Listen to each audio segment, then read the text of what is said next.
સમસ્ત ઉપનિષદોના સારૂપ આ ગીતાનો ઉપદેશ ભગવદ્ ગીતા ગાય સમાન છે અને ગોપ બાળક તરીકે સુપ્રસિદ્ધ ભગવાન કૃષ્ણ આ ગાયને દોઈ રહ્યા છે. અર્જુન વાછરડા જેવો છે અને બધા વિદ્વાનો તથા શુદ્ધ ભક્તો ભગવદ્ ગીતાના અમૃતમય દૂધનું પાન કરનારા છે. ભગવદ્ ગીતાનો અધ્યાય 3 શ્લોક 8. ભગવાન બોલ્યા કે તું તારું નિયત કર્તવ્ય કર્મ કર, કારણ કે કર્મ નહીં કરવા કરતાં કર્મ કરવું વધુ સારું છે. કામ કર્યા વિના મનુષ્ય પોતાના દેહનો નિર્વાહ પણ કરી શકતો નથી. બીજા શબ્દોમાં કહીએ તો ભગવાન બોલ્યા તું શાસ્ત્રવિદ સર્વ ધર્મરૂપી કર્તવ્ય કર્મ કર, કેમ કે કર્મ ન કરવા કરતાં કર્મ કરવું એ શ્રેષ્ઠ છે. તેમજ કર્મ ન કરવાથી તારો શરીર નિર્વાહ પણ સિદ્ધ નહીં થાય. અહીં આ શ્લોકમાં આપણને ભગવાન જે આળસ, જે માનવ જાતિનો સૌથી મોટો શત્રુ છે, એને વિશિષ્ટ રીતે અહીં વાત કરી રહ્યા છે. જ્યાં સુધી મન અને બુદ્ધિ ભગવત ચેતનામાં પરાયણ થવામાં અવસ્થા નથી પહોંચતા, ત્યાં સુધી કર્તવ્ય પાલનના અભિગમથી શારીરિક કાર્યો કરવા એ મનુષ્યની આંતરિક શુદ્ધિકરણ માટે ખૂબ જ જરૂરી છે. તેથી વેદોએ મન અને ઇન્દ્રિયોને અનુશાસિત કરવા, સહાયરૂપ થવા મનુષ્ય માટે કર્તવ્યો નિર્ધારિત કર્યા છે. વાસ્તવમાં આળસને લીધે આધ્યાત્મિક માર્ગ ઉપર આવતા સૌથી મહાન શત્રુઓમાંથી એક ગણવામાં આવે છે.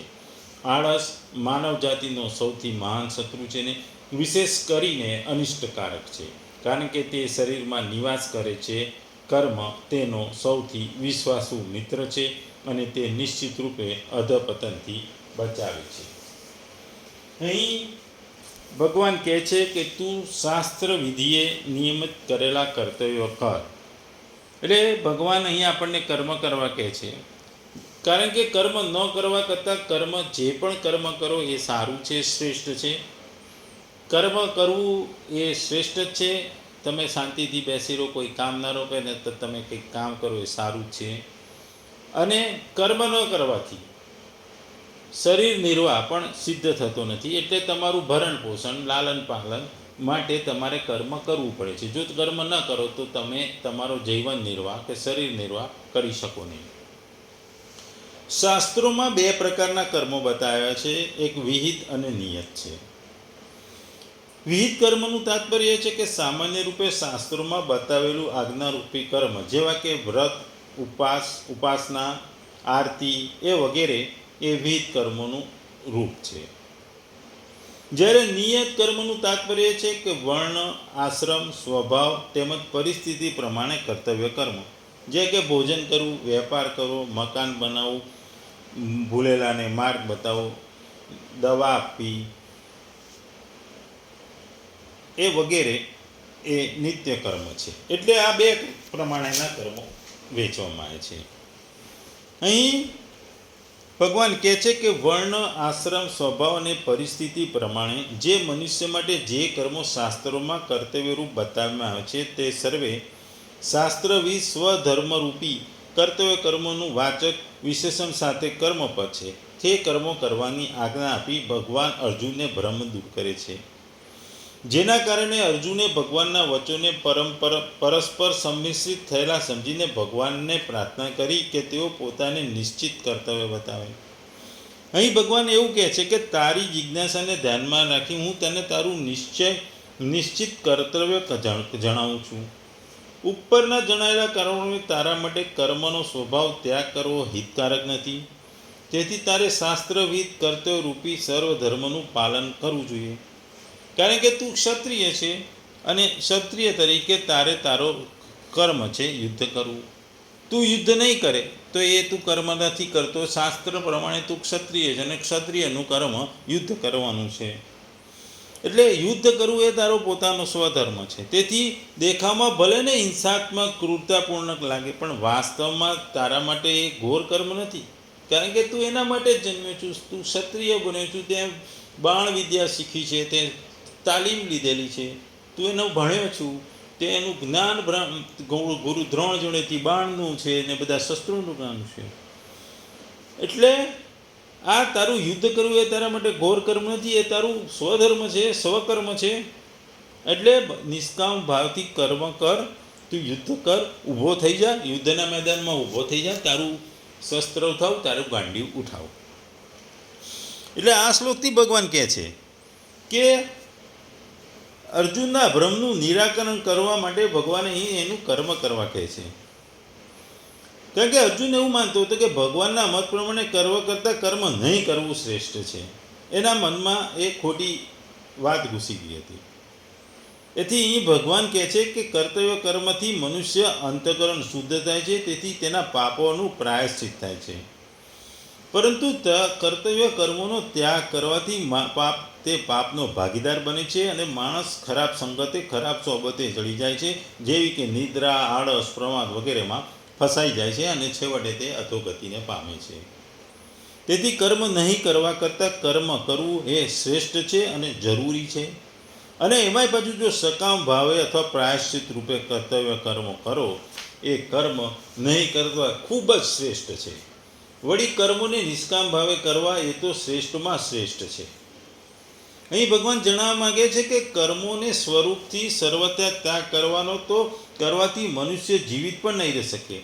શરીર નિર્વાહ માટે તેને કંઈક ને કંઈક કરતા રહેવું પડે છે. આવી સ્થિતિમાં વિહિત કર્મનો ત્યાગ કરવાથી મનુષ્યનું પતન થાય એ સ્વાભાવિક છે. તેથી કર્મ નહીં કરવા કરતાં કર્મ કરવું એ બધી જ રીતે ઉચિત છે. એટલે ભગવાન કહે છે કે મૂળભૂત શારીરિક ક્રિયાઓ જેવી કે ખાવું, સ્નાન કરવું, શ્વાસનું જતન કરવું પણ એક માટે પણ કર્મની આવશ્યક છે. આ અનિવાર્ય કાર્યોને નિત્ય કર્મ કહેવાય છે. આ મુજબ શારીરિક નિર્વાહને લગતી ક્રિયાઓને અવગણી કરવી એ પ્રગતિની નિશાની નથી, પરંતુ આળસુ હોવાનો સંકેત છે, જે શરીર અને મન બંનેને ક્ષીણ તથા દુર્બળ બનાવે છે. બીજી બાજુ કાળજી લીધેલું અને પોષણયુક્ત શરીર આધ્યાત્મિક માર્ગ પર એક વાસ્તવિક સહયોગી બને છે. આ પ્રમાણે નિષ્ક્રિયતા અવસ્થા ન તો સાંસારિક ઉપલબ્ધિ માટે ન તો આધ્યાત્મિક સિદ્ધિ માટે સારી છે કે ઉપયુક્ત છે. આપણે પોતાની આત્માની ઉન્નતિ માટે આપણે એવા કર્તવ્યોનો અંગીકાર કર્યો જે આપણા મન અને બુદ્ધિને ઉત્કર્ષ કરે, શુદ્ધિકરણ કરે અને સારી વસ્તુ કરાવે. એટલે ભગવાન અહીં આપણને પોતાના શાસ્ત્રો પ્રમાણે કર્મ કરવાનું કહે છે. ક્ષત્રિયોનું લડવાનું છે, બ્રાહ્મણોને જ્ઞાન આપવાનું, પૂજા પાઠ કરાવવાનું એવું કહે છે. એટલે દરેકે પોતાના કર્મ કરવા એવું અહીં ભગવાન કહે છે. કારણ કે કર્મ ના કરો તો તમે તમારી કોઈ આજીવિકા ના લઈ શકો કે ન તમે તમારું જીવન જીવવા માટે જરૂરી વસ્તુઓ તમે ના ખરીદી શકો. એટલે તમારે જીવન નિર્વાહ પર પણ ઇફેક્ટ પડે. એટલે અહીં ભગવાન આપણને કર્મ તો કરતા જ રહેવાનું કહે છે, કારણ કે કર્મ એ જ તમારી મેઇન વસ્તુ છે. અહીં ભગવાન કહે છે કે ઘણા માણસો પોતાને ઉચ્ચ કુળના માનીને પોતાના વિશે ખોટી રજૂઆત કરી બનાવટી પાખંડી ધ્યાની માણસો હોય છે અને આધ્યાત્મિક જીવનમાં પ્રગતિ સાધવા માટે પૂરો સર્વસ્વનો ત્યાગ એવો ખોટો દેખાવ કરી અનેક લોકો જોવા મળે છે. ભગવાન ઈચ્છતા નહોતા કે અર્જુન આવો ઢોંગી બને. ઉલટું ભગવાન તો ઈચ્છતા હતા કે અર્જુન ક્ષત્રિયો માટેનું જે નિત્ય કર્તવ્ય છે એ પાલન કરે. કેમ કે અર્જુન ગૃહસ્થ હતો તથા એક સેનાનાયક હતો, એક શૂરવીર હતો, એક બાણ વિદ્યાનો જાણકાર હતો. એટલે એના કર્તવ્યોનું પાલન જ એના માટે શ્રેષ્ઠકર હતું. સંસારી મનુષ્યનું હૃદય જો આવા કાર્યો કરે તો શુદ્ધ થાય, મલિનતામાંથી મુક્ત થાય અને જીવન નિર્વાહના હેતુથી કરેલા કહેવાતો ત્યાગનો તો ભગવાને માન્ય કર્યો છે, ન કે ધર્મશાસ્ત્રએ. આખરે જીવન નિર્વાહ માટે મનુષ્યએ કોઈ પણ કામ તો કરતા જ રહેવું પડે ને કરવું જ પડે. ભૌતિકતાવાદી વાસનાઓની શુદ્ધિ થયા વિના કર્મનો સ્વચ્છંદીપણે ત્યાગ કરવો ન જોઈએ. ભૌતિક જગતમાં રહેલો કોઈ પણ મનુષ્ય પ્રકૃતિ ઉપર પ્રભુત્વ કરવા અર્થાત ઇન્દ્રિય તૃપ્તિ કરવા માટે મલિન પ્રવૃત્તિથી ગ્રસ્ત રહે છે, એમાં કોઈ શંકાને સ્થાન નથી. આવી દૂષિત પ્રવૃત્તિઓને શુદ્ધ કરવાની જરૂર છે. નિયત કર્તવ્ય પાલન દ્વારા આમ કર્યા વગર મનુષ્ય કહેવાતા આધ્યાત્મિક વાદી બનવાનો તથા બધા કામ છોડીને અન્ય લોકોના ભોગે નભવાનો પ્રયાસ ન કરવો જોઈએ. એટલે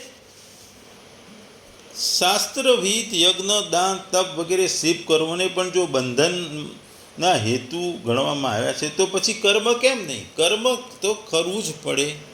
કારણ કે કર્મ તમે માનસિક અને ભૌતિક બંને કર્મ કર્યો છે. તમારી ઇન્દ્રિયોથી એ કર્મ થાય છે, જે મનથી પણ કર્મ છે. મનમાં વિચારો આવે, વેદના આવે, વાચા આવે, એ બધી જ તમારી કર્મ છે ને. એટલે કર્મ તો દરેકે કરવું જ પડે અને કર્મ કરવું એ જરૂરી છે.